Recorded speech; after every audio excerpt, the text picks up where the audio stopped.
The alarm screamed through my skull before I even opened my eyes. Red lights flashed across the metal walls of my bunk. My hand was already on my rifle before my brain finished waking up. 20 years of training does that to you. You move first, then you think. I rolled out of the bunk and slammed my palm against the wall panel. A voice crackled through the speakers, fast and sharp. All human personnel report to Deck 7. This is not a drill. Repeat, this is not a drill. My name is Marcus Hale. I'm a sergeant in what the Galactic Coalition calls their Tier 3 Human Combat Division. That's their polite way of saying we are the last option on a very long list. For 40 years, since humans joined the Coalition, we have been told we are too emotional, too fragile, too wild for real war. The big warrior species, the Vorthons, handle all the fighting. We handle supply lines and cargo runs. That was about to change. I pulled on my boots and sprinted down the narrow hallway of the Coalition ship Resolute Dawn. Other humans were already running with me. Private Helen Brooks, barely 20 years old, her eyes wide but her jaw set hard. Corporal Daniel West, the oldest of us at 50, a quiet man who never spoke unless he had something worth saying. Private Owen Grant, skinny and fast, who could fix any weapon in under 5 minutes. Private Leela Moore, the best shot I had ever trained with. 15 of us in total. That was our whole unit. We reached Deck 7, and the blast doors hissed open.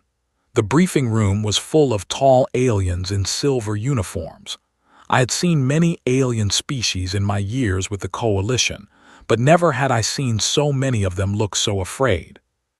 At the front of the room stood a Vorthon commander. He was 8 feet tall, covered in thick gray plates, with 4 arms that ended in claws the size of kitchen knives. The Vorthons are the greatest warriors in the known galaxy. They have never lost a war. They fight with honor and rules and beautiful formations that they have perfected over 10,000 years. This Vorthon commander looked like he was about to be sick, if Vorthons could even do that. "Human soldiers," he said, his deep voice shaking in a way I had never heard before. "The Krellbar have broken through the outer rim defense." The room went silent. I felt my stomach drop. The Krellbar. Everyone in the galaxy knew that name, even though no one had ever seen one up close and lived. They were not from our galaxy. They came from somewhere far beyond the edge of known space. They were insects, but not the small kind.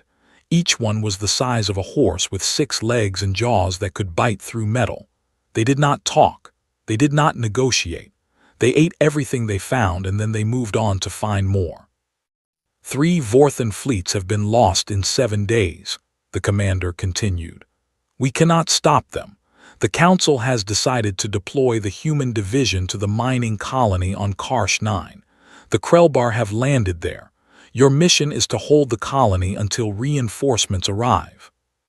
I looked at the other humans in the room. They looked at me. I was the senior sergeant. This was my call, even though the Vorthon thought he was in charge. "How many Krellbar on the ground?" I asked. The commander hesitated. "Our scans show approximately 12,000.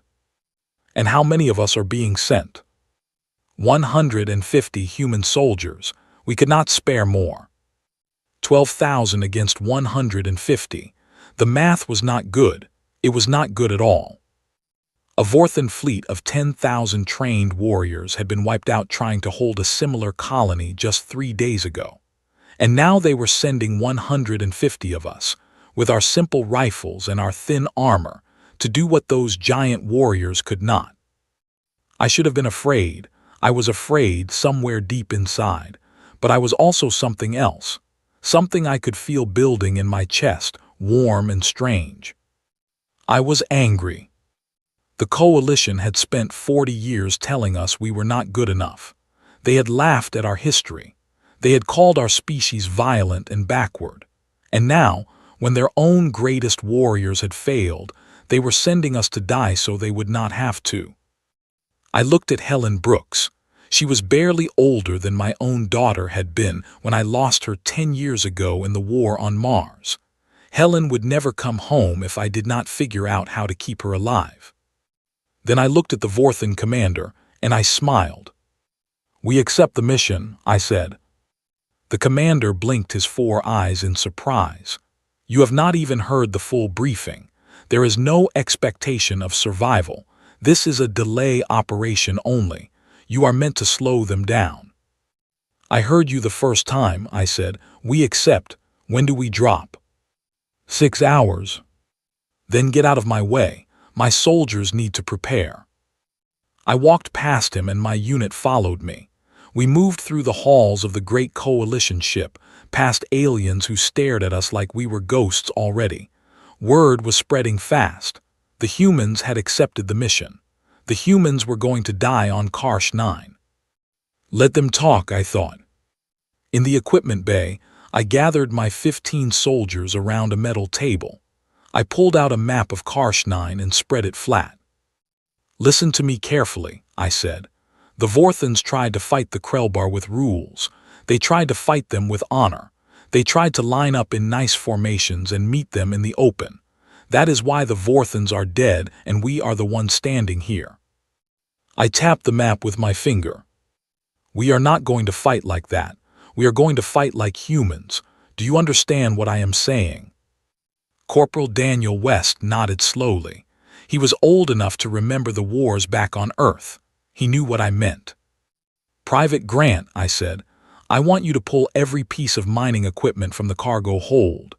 Explosive drills, heavy cutters, anything that can be turned into something useful. You have 5 hours. "Yes, Sergeant."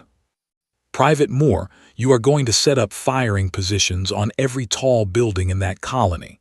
I want you to know every window, every rooftop, every blind spot. When the Krelbar come, they will not see where the shots are coming from." "Yes, Sergeant." "Private Brooks, I need you to study the Krelbar, everything we have, every picture, every scan, every report.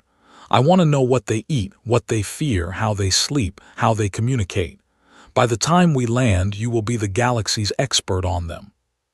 Helen nodded, her eyes burning with focus. "The rest of you, I want you thinking. The Krelbar expect us to fight them the way the Vorthons did. They are going to be wrong. They are going to be very, very wrong." A coalition observer had been watching us from the door. She was an Avanai, a tall, thin alien with pale blue skin and large black eyes. Her name was Ilthari, and she had been assigned to watch human soldiers in combat and report back to the Council. Her people were telepaths. They could read minds. She walked into the room slowly. She looked pale even for her species. "Sergeant Hale," she said quietly, "may I speak with you?" I stepped aside with her. "What is it?" "I have been in the minds of your soldiers. I cannot help it. My gift is always active. I wanted you to know that I have never felt anything like this before, not in any species in the Coalition." "Felt what?" She looked up at me with her huge dark eyes. "Your people do not feel fear the way we do. You feel it, but underneath it there is something else, something harder, something that does not stop. I cannot even find the right word for it in my language." I thought about that for a moment. Then I said the only word that fit. "Stubborn," I told her. "We call it stubborn." She tilted her head, trying to understand. 6 hours later, we dropped through the atmosphere of Karsh 9 in 15 landing pods, burning through the sky like falling stars. Below us, the mining colony was already on fire. I could see the Krelbar swarming across the ground, thousands of dark shapes moving over the rocks and buildings. My pod hit the ground hard. I kicked open the door and rolled out into the red dirt. The air was hot and thick with smoke. I could hear the sounds of the enemy screaming and clicking somewhere in the distance. Helen Brooks landed beside me. She looked up at the alien sky, then at me. "Sergeant," she said, "what do we do now?" I loaded my rifle and pulled down the visor of my helmet. "Now, Private," I said, "we show them what humans are." And I started running toward the fire. The first thing I noticed about the Krelbar up close was the smell. It came on the wind before anything else. A sharp, sour smell, like old milk mixed with burning plastic. It hit the back of my throat and made my eyes water. I pulled my face mask tighter and kept moving. Helen was running right behind me. Corporal West was on my left. The rest of the unit was spreading out into the shadows of the burning colony, exactly as I had told them to do on the ship. No formations, no straight lines. We moved like hunters, low and quiet, using every wall and piece of broken machinery for cover. The colony on Karsh 9 had been home to about 8,000 alien miners before the Krellbar landed. Most of them were a small, peaceful species called the Dromi. They looked like soft blue otters that walked on two legs. They mined rare metals for the Coalition and had never held a weapon in their lives. I tried not to think about what had happened to them. I tried not to look at the things the Krellbar had left in the streets. I could not save the Dromi. They were already gone, but I could make sure that what happened here did not happen anywhere else. Private Moore's voice came through my helmet radio, calm and clear. "Sergeant, I have eyes on the main swarm from the water tower. There are about 400 Krellbar in the central square. They are gathered around something big. I cannot tell what it is." "Keep watching," I said. "Do not fire yet. Owen, how are those explosives coming?" "Almost ready, Sergeant," Private Grant answered. "I am using the mining charges from the supply depot. I have rigged them to a remote trigger. When you say the word, I can bring down half the buildings on the north side of the square." "Good, hold for my signal. Helen, what do you have for me?" Helen was crouched beside me behind an overturned cargo truck. She had been studying Krellbar data for 6 hours straight on the ship, and her brain was full of information. "Sergeant, the Krellbar are not individual thinkers. They operate as a group mind, but the group mind is controlled by queens. Every swarm has at least one queen. She is larger than the others, and she cannot move well on her own.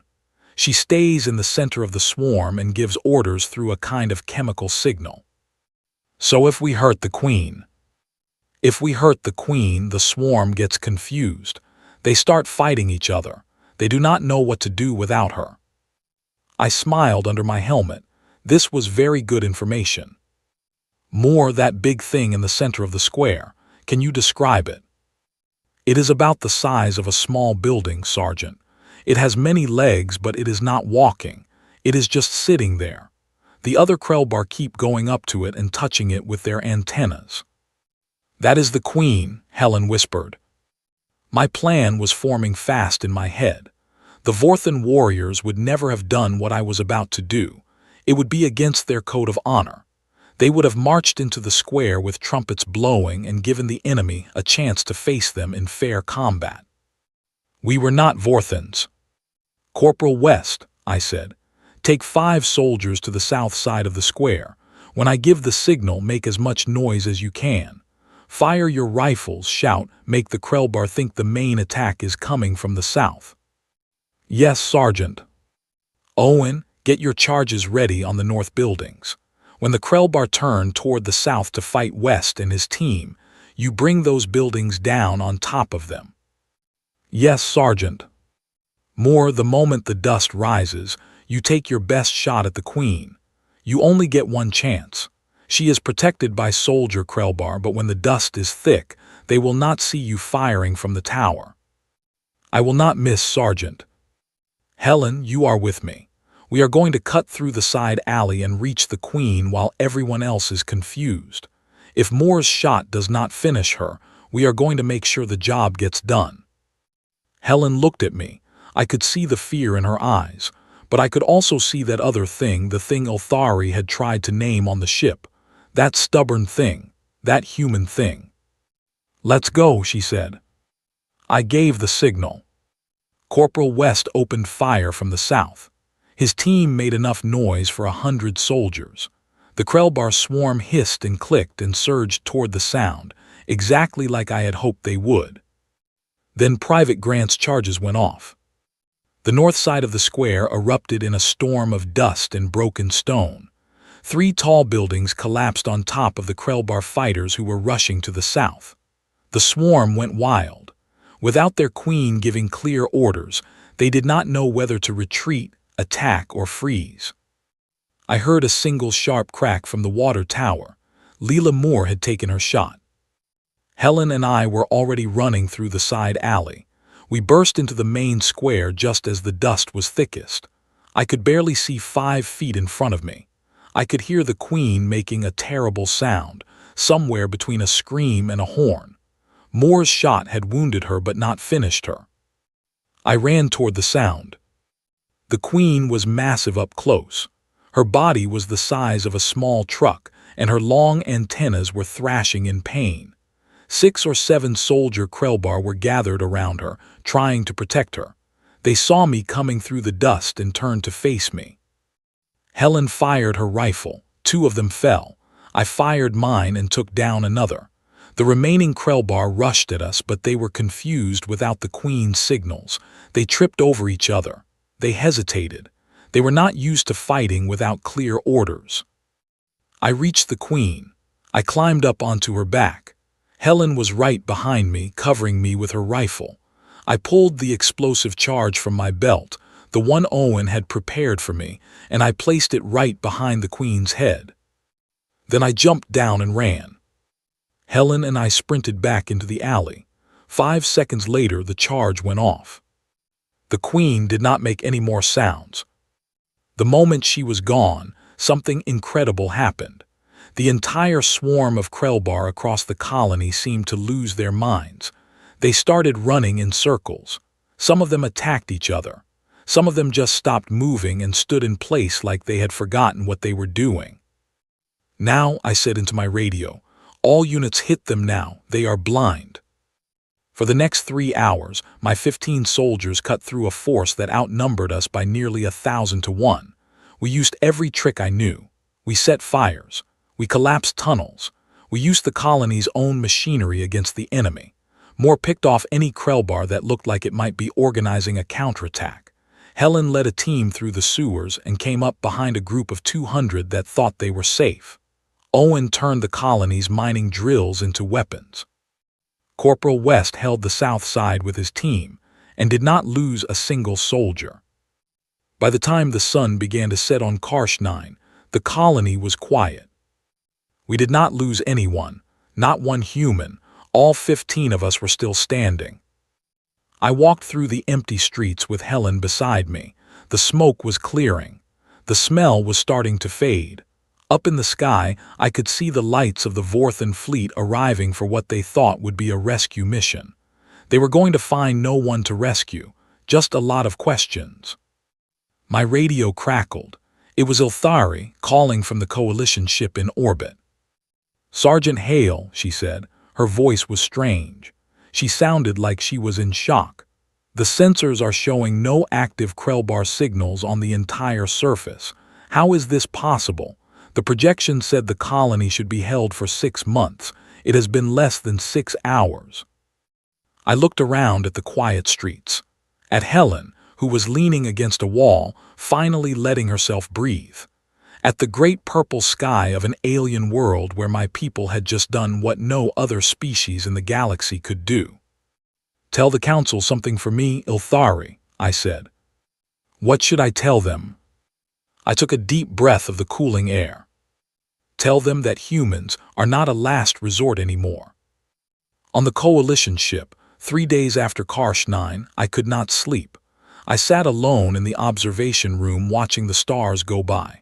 My whole body ached, the kind of deep ache you get after too many hours of running and fighting, but it was not the pain that kept me awake. It was the silence. Before the battle, the alien crew of the Resolute Dawn used to laugh at us. They made jokes in their own languages when we walked past. They rolled their eyes when human officers spoke in meetings. Now, when I walked through the halls, they stepped aside. They lowered their voices. Some of them would not even look at me. I had wanted respect for 40 years.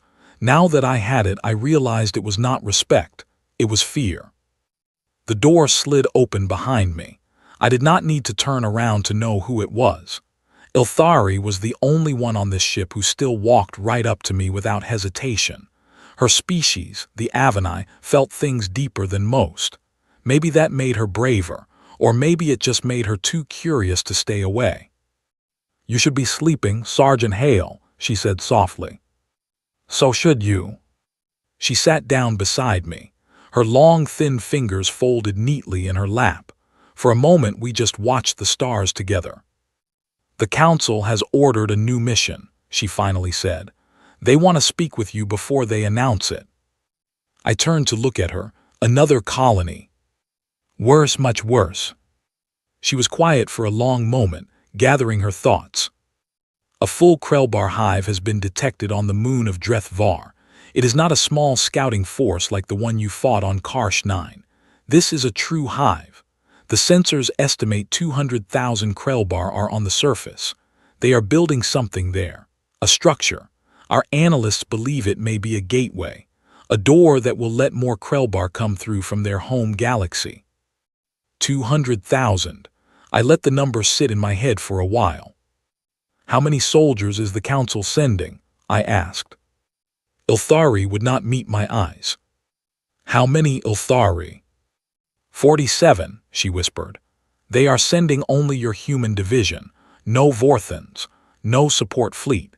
The Council has decided that the risk of losing another large force is too great. They want the humans to go in alone and see if you can stop it." I laughed. I could not help it. It came out dry and tired. "They want us to die quietly," I said, "so they do not have to explain to their people why they lost more warriors. They believe you cannot win. They have already written the official notice of loss. They plan to release it the day after you land." That was the part that should have made me angry, but I was too tired to be angry. I was something else instead. I was focused. "When do we leave?"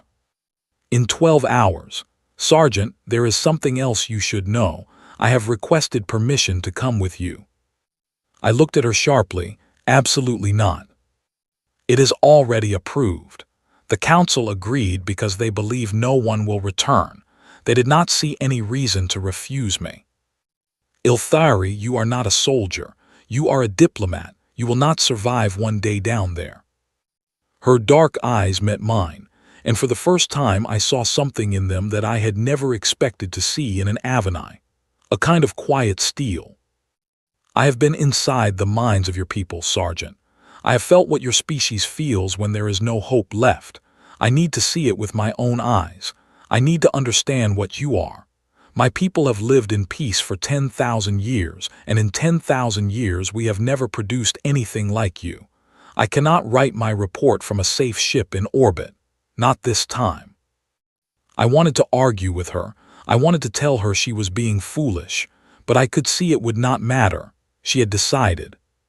"Then stay close to me," I said, "and do exactly what I tell you." She nodded. 12 hours later, we dropped onto Dreth-Var. The moon was cold and gray. A thin layer of ice covered everything. The sky was dark purple, with the huge red planet of Dreth-Var filling half of it above us.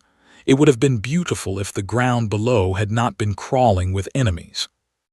We landed in a deep crater on the north side of the moon, about 30 miles from the main Krelbar hive. The plan was simple. Not easy, but simple. We could not fight 200,000 enemies in the open.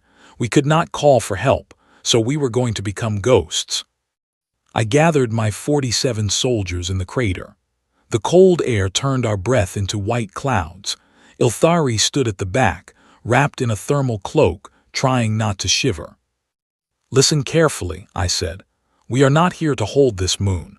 We are here to break their gateway. Nothing else matters. We hide by day. We move by night.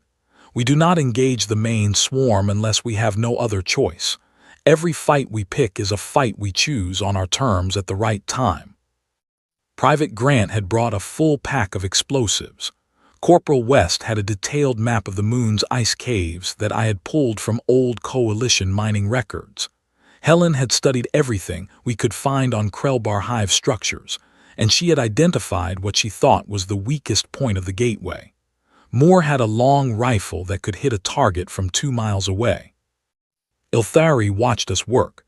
I could see her writing notes in a small device. You are all so calm, she said quietly. How are you so calm? Helen Brooks looked at her and gave a tired smile. We are not calm, Miss Ilthari. We are just used to being scared. After a while, fear becomes a normal part of the day. You learn to work around it the same way you work around a bad knee. Ilthari blinked. She wrote that down in her notes. For the next 6 days, we played the longest hunting game of my life. We moved through the ice caves at night, cutting new paths with our lasers, avoiding the main Krellbar patrols. We ate our cold rations in the dark. We slept in shifts of 90 minutes at a time.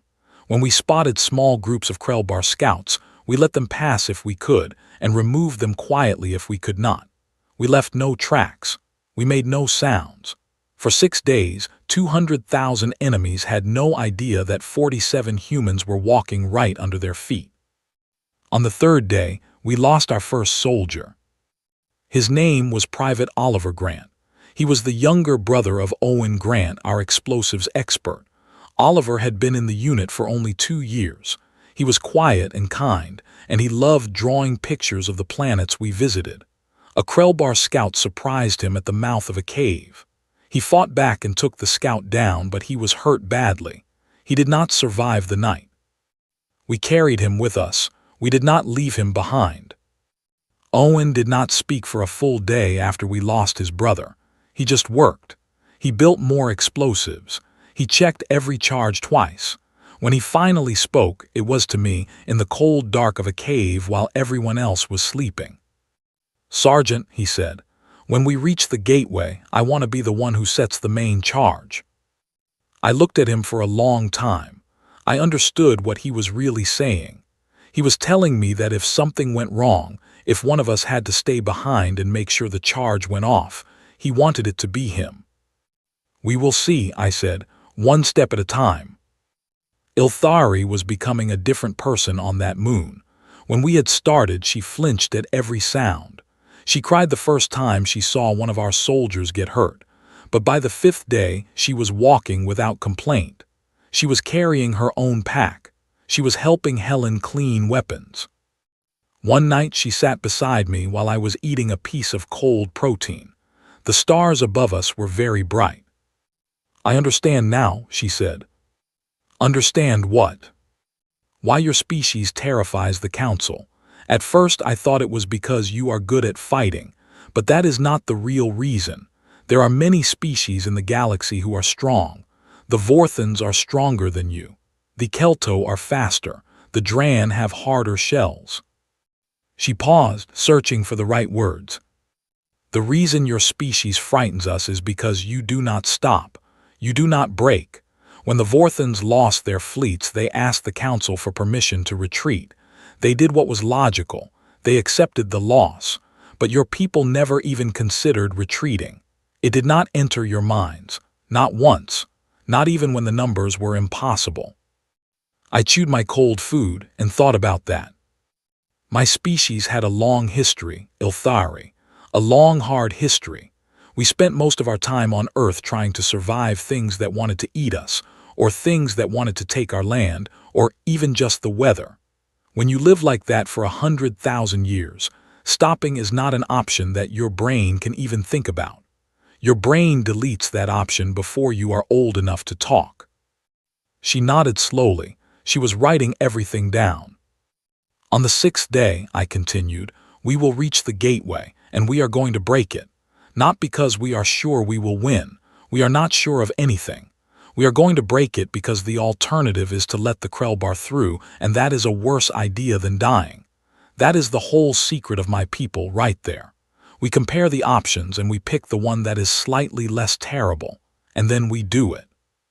She was quiet for a long time. I'm afraid to die on this moon, she finally whispered. I know, I said. We are too. Welcome to being human. You will get used to it. On the 6th night, we reached the gateway. It was a huge structure, a tower of black material that rose up out of the ice, twisting like a horn. Around it, the main body of the Krellbar hive was gathered. We could see the queen at the base of the tower, larger than the one on Karsh 9, surrounded by tens of thousands of soldier Krellbar. The gateway was not finished yet, but Helen said it was only days away from being active. We were not going to get past the swarm. Not 47 against so many. That was never the plan. The plan was to go under them. Corporal West had found a line of ice caves that ran right beneath the gateway's foundation. We had been crawling through them for the last 2 days. Now, deep below the tower, in a cave that was only about 6 feet high, Owen Grant placed the main charge against the base of the structure. I looked at my soldiers in the dim light of our helmet lamps, 46 of us now, plus Ilthari, Helen Brooks, who had saved my life twice since Karsh 9, Corporal West, who had not slept more than 3 hours a night in a week, Leela Moore, whose eyes were red from watching through her scope for so many hours, Owen Grant, who was about to blow up the thing that had taken his brother's life. On my signal, I said into my radio, all teams pull back to the second cave. Owen, you set the timer for 5 minutes and you come with us. Do you understand me? You come with us. That is an order, not a request. He looked at me. I could see he had been planning to stay behind with the charge. I could see him thinking about whether to argue. Owen, Helen said gently, your brother would want you to come home. He nodded. He set the timer for 5 minutes. Then we ran. I have never run so hard in my life. 47 soldiers and 1 alien diplomat sprinting through a narrow ice cave in the dark, knowing we had 5 minutes before the whole moon might come down on top of us. My lungs burned. My legs burned. But I did not slow down and no one else did either. At the 4-minute mark, we reached the second cave, which was deep enough and strong enough to hold. At the 5-minute mark, the whole moon shook. The cave roared. Dust and ice fell from the ceiling. I heard a sound like a mountain breaking in half. I pulled Helen and Ilthari close against the wall. For a long time we could not see anything or hear anything except the roar. Then slowly it stopped. We crawled out of the cave into a different world. The gateway was gone. Where the tower had stood, there was now only a huge crater filled with broken black material. The main Krellbar hive had been at the base of the tower. Most of it was gone too. The queen was gone. And without her, the 200,000 Krellbar across the moon were suddenly a confused, leaderless mob. Some were running. Some were fighting each other. Most were just standing still, lost. We had done it. Ilthari stood beside me in the cold moonlight, looking at the crater. I have to send a report to the council, she said. Her voice was strange, shaking. What are you going to tell them? I asked. She turned to look at me. Her dark eyes were full of something I could not name. I am going to tell them the truth, Sergeant Hale. I am going to tell them that 47 of your soldiers just did something that my entire species, with all our science and all our peace, could never have done. And I am going to tell them that they need to stop being afraid of what you are. And what are we, Ilthari? She was quiet for a long time. You are what the galaxy needed, she said at last, whether the galaxy knows it or not. 2 weeks after Drethvar, they called me to the Coalition capital. The planet was called Senthal Prime. It was the most beautiful world I had ever seen. Great golden cities rose up into the clouds, built by 200 different species over 10,000 years of peace. Flying vehicles moved between the towers in long, curving lines. The air smelled like clean water and something sweet I could not name. This was the heart of the Coalition. This was what the Council was trying to protect when they sent us out to die. I arrived alone. They had asked only for me. The rest of my unit was resting on the Resolute Dawn. Helen had wanted to come with me. So had Ilthari, who had stayed close to me since we returned from the moon. But the orders were clear. 1 human. No escorts. I wore my dress uniform. It felt strange on my body after weeks in combat armor. I had shaved my face for the first time in a month. My left leg still hurt where a piece of ice had caught me during the escape. I walked with a small limp that I could not fully hide. The council chamber was enormous. It was a round room the size of a sports stadium, with seats rising up in curved rings toward a high ceiling made of colored glass.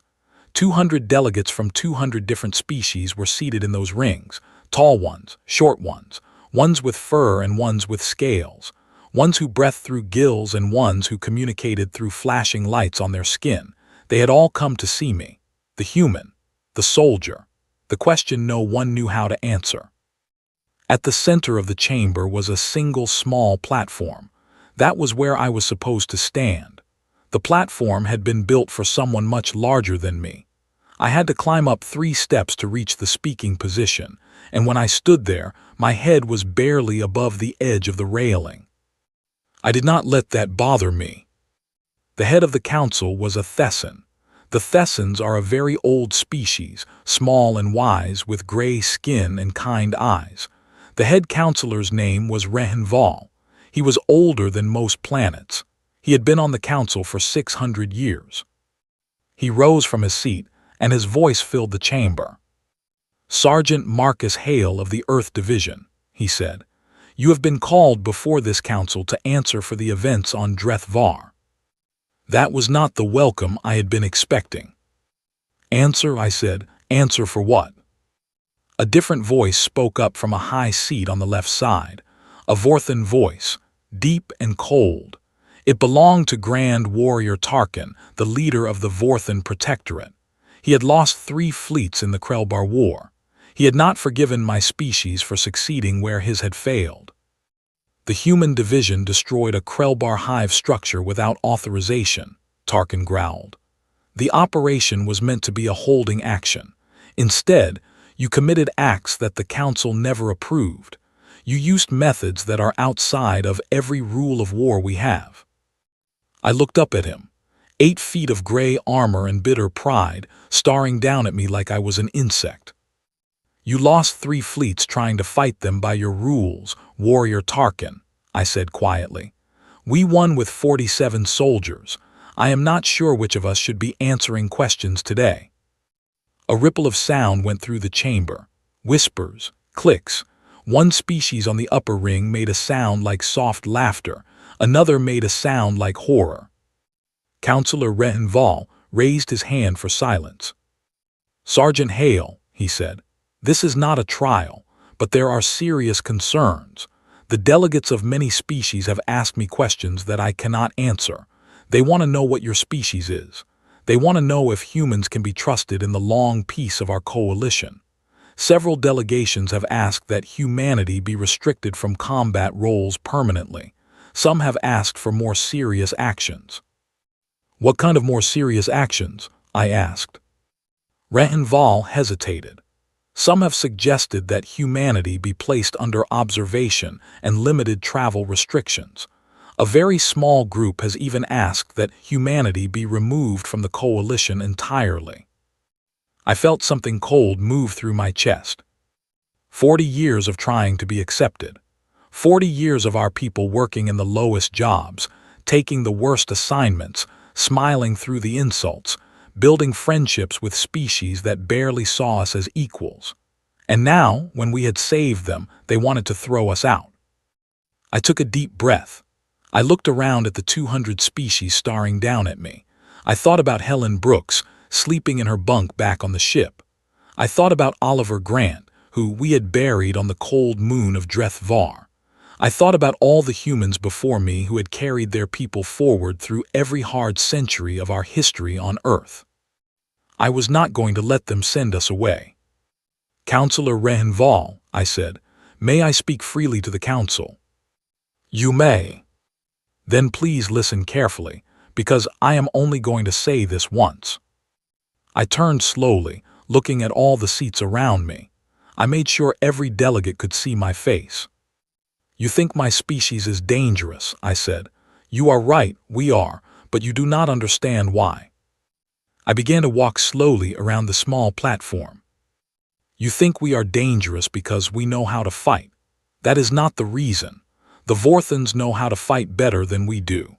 The Kelto have weapons we could never build. The Dran have ships that could destroy our whole planet in an hour. There are at least 30 species in this chamber right now that could defeat my people in a fair war, and I am not too proud to say it. I stopped and looked up at Tarkin. So we do not fight fair wars. The chamber went quiet again. I continued walking. My species evolved on a world that tried to kill us every single day. Not once, not twice, every day, for hundreds of thousands of years. Before we had cities, we were hunted by animals with teeth bigger than our heads. Before we had fire, we froze in the winters and burned in the summers. Before we had medicine, our children died from tiny invisible things that lived in the water. For most of our history, it was a very good thing if one of our children reached the age of 10. Most of them did not. I paused and let that sit with them for a moment. Our planet threw every kind of pain at us, and we did not die. We kept going. We buried our families and we kept going. We lost our homes and we built new ones. We forgot things and we learned them again. We invented stories to explain why we should keep going, and when those stories stopped working, we invented new ones. That is what we did for thousands of years. That is how we became what we are. Ilthari was watching me from a seat near the back of the chamber. I had not noticed her before. I could see her taking notes even now. She had gotten permission to attend as a witness. Our eyes met for a moment, and she gave me a small nod. I kept going. When we finally got smart enough to build spaceships, you might think we had outgrown that hard history. We had not, because the hard history was inside us by then. It was in our bones. It was in the shape of our minds. We do not know how to stop. We do not know how to give up. A human child learns to walk by falling. We fall and we stand up and we fall and we stand up until we can walk. Nobody ever teaches us to stop falling. We just fall until we learn. That is the whole story of my species right there. We fall until we learn. I looked up at the glass ceiling. The colors of the sunset were starting to come through. The Vorthons fight by honor, I said. They lose by honor too. When they cannot win, they retreat with dignity. That is a beautiful way to live, and I respect it. But you cannot ask us to fight that way because we do not know how. When we cannot win, we do not retreat. We fall back and we think harder. When our first plan does not work, we try a second plan and a third and a fourth. When we run out of plans, we make new ones out of whatever we have in our pockets. If we have to fight with rocks, we fight with rocks. If we have to fight in the dark, we fight in the dark. If we have to fight alone, we fight alone. This is not bravery. We are not brave. We are terrified every single time. We are just more stubborn than we are terrified. That is the only difference. I could see some of the delegates leaning forward now. Even Tarkin was silent. You called us here to decide what to do with us. I understand. You are frightened. You spent 10,000 years building a peaceful coalition, and now something new and strange has walked into your garden, and it has teeth, and you do not know whether to feed it or chase it away. I understand that. If I were you, I might be frightened too. I took a deep breath. Let me tell you something important. The Krelbar are not the last enemy this galaxy will ever face. There will be more. Something will always come out of the dark. Something that does not care about your beautiful rules and your long peace. When that thing arrives, you will have a choice. You can call us, or you can face it alone. And if you choose to face it alone, you will lose. Not because you are weak. You are not weak, but because you do not know how to do what we do. You do not know how to refuse to die. That is a skill. It takes practice. And my people are the only ones in this galaxy who have practiced it for 300,000 years. I stopped walking. I stood very still at the center of the platform. I spread my hands out. I am not here to beg you. My people do not beg. I am here to tell you the truth, and then I am going to walk out of this room and you will decide what you will decide. But understand this. If you send us away, you will be safer for a little while. And then one day something terrible will come. And in that moment you will remember this speech. You will remember that you had a chance to keep us. And you will wish you had. I stepped down from the platform. I walked toward the doors. My footsteps were the only sound in the enormous chamber. 200 species watched me in total silence. Then behind me, Ilthari stood up. "Counselor Ren Val," she said, "may I speak?" The old Thessan nodded. Ilthari walked down from her seat to the center of the chamber. She was thin and pale, but her back was straight. I stopped at the door and turned to listen. "I was sent to observe the human soldiers," she said. "I spent 6 weeks with them. I went into combat with them on the moon of Drethvar. I lived through things I did not believe I could live through, and I read their minds, counselors.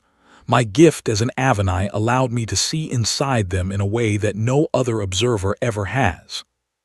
She paused. "I want to tell you what I found. I did not find monsters. I did not find people who love violence. I found tired, frightened beings who would rather be home with their families than on a cold moon fighting something terrible. Every single one of them was scared. Every single one of them wanted to go home. And every single one of them kept walking forward anyway, because they had decided that the rest of us were worth protecting." She looked around the chamber, her dark eyes fierce. "Sergeant Hale is correct. Something worse than the Krellbar will come one day. And on that day, the humans will be the ones who stand between us and the dark. I have been inside their minds. I know this is true. To send them away would be the greatest mistake this council has ever made. I ask you, with all of my respect, please do not make it." She stepped back. I stood at the door, not sure what to do. Councillor Ranval rose slowly to his feet. "The council will now vote," he announced. The voting took 2 hours. I was asked to wait outside in a small, quiet garden filled with strange blue flowers. Ilthari sat with me. Neither of us spoke much. The flowers moved in a wind I could not feel. When I was called back, the chamber was very still. Ranval spoke. "Sergeant Marcus Hale, the council has voted. By a majority of 163 to 37, humanity will remain a full member of the Galactic Coalition. Furthermore, a new classification has been created for your species, which no other species has ever held. From this day forward, humans will be known as Apex Auxiliary. You will be called upon only in matters of galactic emergency. You will have full autonomy in your operations. You will be trusted, and you will be feared." I bowed my head slightly. "Thank you, Counselor." He was quiet for a moment. Then he said something that I would remember for the rest of my life. "Sergeant Hale, I have served on this council for 600 years. I have seen many species come through these doors. I have never seen one like yours. May the stars have mercy on whatever comes out of the dark to face you next." I walked out of the chamber with Ilthari at my side. The sun was setting over Synthal Prime. The great golden towers were glowing in the orange light. Above us somewhere my unit was waiting on a ship. Helen, Owen, Moore, West, all of them resting, not yet knowing what had happened. I would go home to them. I would tell them that we had not been sent away. I would tell them that we were still part of this strange, huge family of stars and species. And then one day I knew the call would come again. And we would answer. 10 years passed. My hair turned gray at the edges. The wound from the ice of Drethvar left me with a limp that got worse in the cold. I was a general now, though I still thought of myself as Marcus Hale, the sergeant who once ran across a burning colony with Helen Brooks at his back. I had an office on a space station above Earth, with a window that looked down at the blue and white world where my species had grown up. I spent most days behind a desk, reading reports, training new soldiers, writing letters to the families of those we had lost. The galaxy had changed since the Council's decision. The title Apex Auxiliary had become more than just a classification. It had become a promise, a threat, a rumor whispered in the dark corners of space. In those 10 years, humans had been called only 4 times. Each time we had won. Each time we had come home with fewer than we left with, but we had come home. Ilthari visited me often. She had become something like a sister to me in those years. Her hair had gone from pale blue to silver, a sign of age among her people. She wrote books about humans that were read on every world in the Coalition. The young aliens of many species came to her schools to learn what it meant to stand firm in the face of hopelessness. She told them our stories. She made us sound better than we were. I did not have the heart to correct her. Helen Brooks was a colonel now with her own unit. She had married a quiet man who ran a small farm in Kentucky. They had 2 children. She sent me pictures every year on my birthday. Owen Grant had left the military after his 20th year of service and opened a school for young engineers. Leela Moore had become a training instructor for new snipers. Corporal West, bless him, had passed away peacefully in his sleep at the age of 73. I had written his family a long letter. He had been the best soldier I ever served with. Those 10 years were quiet. Then, one morning, I was having breakfast in my office when the emergency line began to ring. I knew the moment I heard that sound that the quiet was over. The voice on the other end was Rehenval's aide. The old counselor was still alive somehow at 700 years of age. Thessans live longer than most. "General Hale," the aide said, "the counselor is requesting your immediate presence at an emergency coalition session. A new threat has been detected. We need you." "What kind of threat?" "The kind we have never seen before, sir. Please come quickly." I was on a fast transport within the hour. I did not even finish my breakfast. The council chamber was more crowded than I had ever seen it. Every seat was full. The air in the room felt tight, like the moment before a storm. I noticed that many delegates were not looking at each other. They were looking at the floor. They were looking at their hands. I had seen that look before. It was the look of people who had been told something terrible and were trying not to cry in public. Rehenval rose when I entered. He looked tired. For the first time in all the years I had known him, he looked afraid. "General Hale, thank you for coming so quickly. Please join us." I took my seat at the front, in the area reserved for military leaders. I nodded to Ulthari, who was in her usual spot.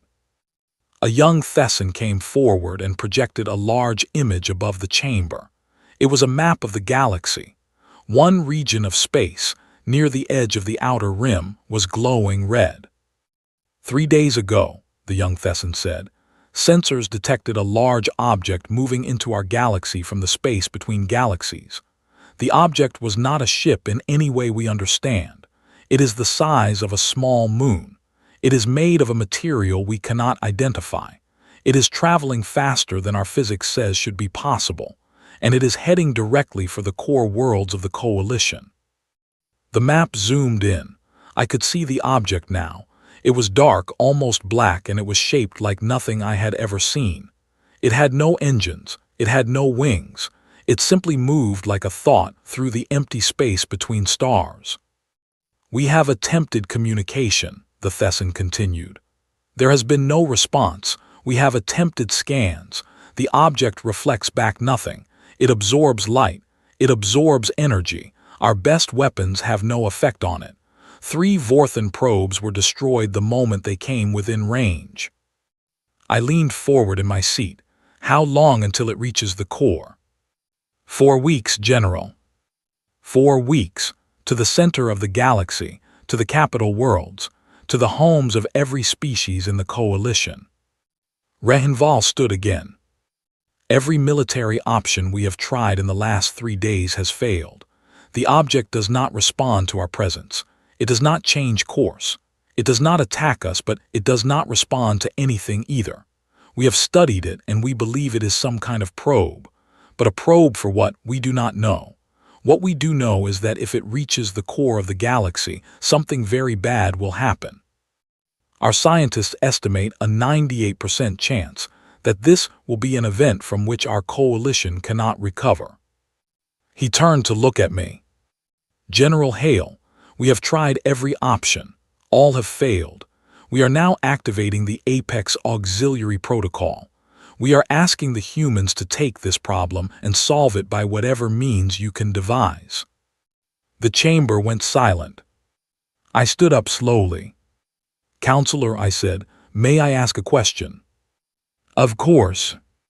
"If our best scientists cannot understand what this thing is, and our best weapons cannot harm it, what exactly do you expect my people to do?" He smiled a small, sad smile. General, I have known your people for a long time now.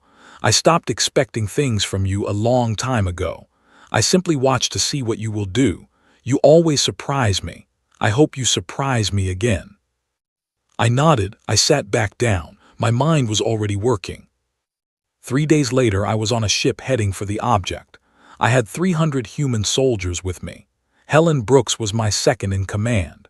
She had left her farm, kissed her children, told her husband she would come home, and joined me without hesitation.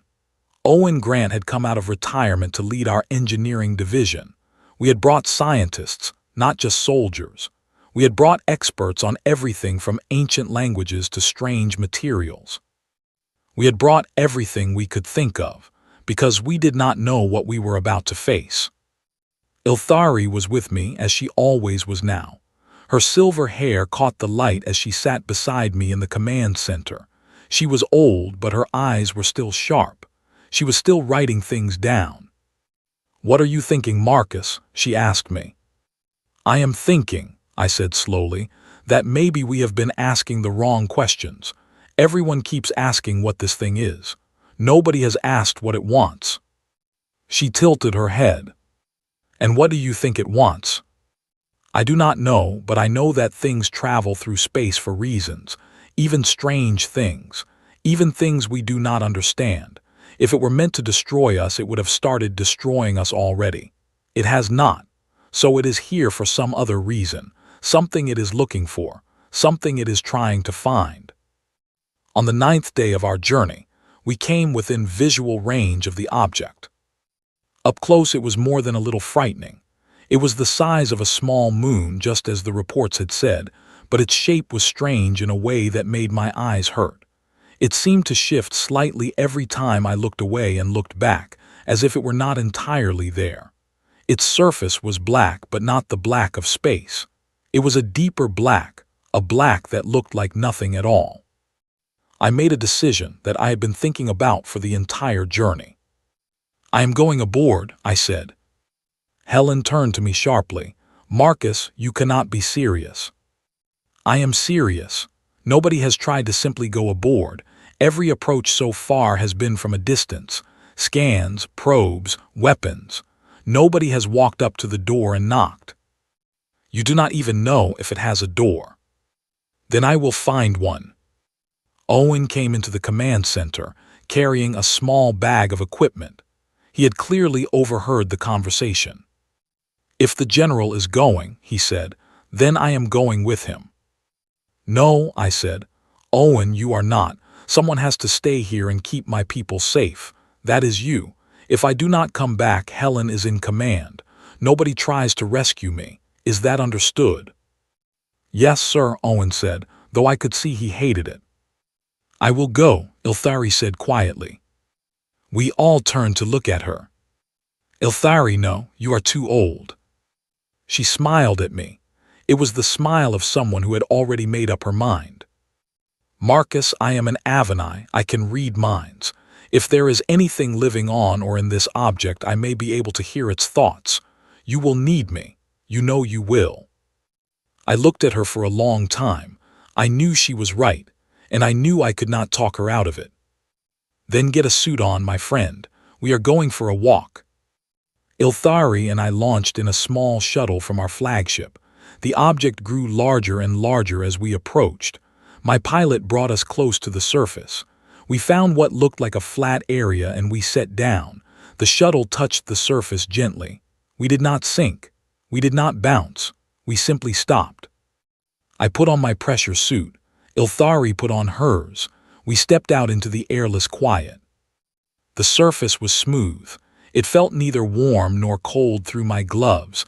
I took a step and then another. Ilthari walked beside me. I could hear her breathing over the radio. Then she stopped. "Marcus," she whispered, "I can hear something." "What is it?" She was silent for a long time. Her eyes went distant. Then she looked at me with wonder in her face. "It is a song, Marcus. A very old song. Someone is singing inside this thing. I do not understand the words, but I can feel the meaning. I can feel it.